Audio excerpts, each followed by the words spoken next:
Aujourd'hui, nous venons de signer un financement de 47,5 millions d'euros au groupe Baobab. En réalité, nous avons signé 6 projets. 6 projets à 6 entités du groupe Baobab. 4 entités dans la zone UEMOA, plus Madagascar et la République démocratique du Congo.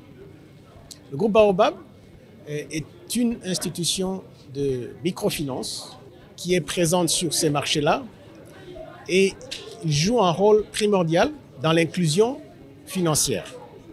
Comme il a été dit tout à l'heure, le groupe Baobab a 400 000 clients dans les pays où ils opèrent.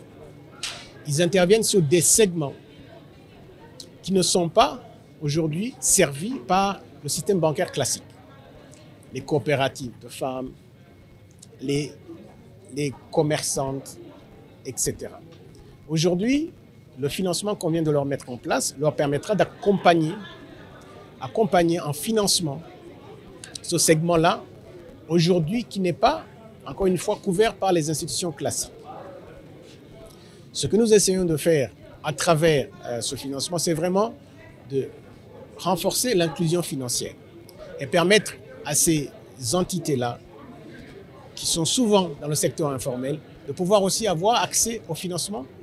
Et au financement, c'est le nerf de la guerre. C'est ça dont nos pays ont besoin pour se développer. Côte d'Ivoire et Sénégal ont les grosses parts, mais c'est parce que Côte d'Ivoire et Sénégal sont les deux plus grosses filiales du groupe.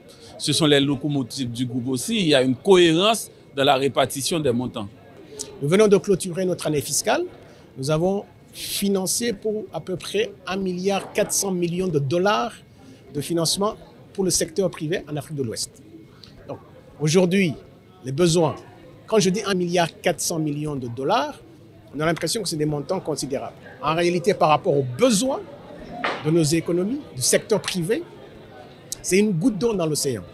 Et nous avons besoin de pouvoir nous appuyer sur des partenaires comme Baobab.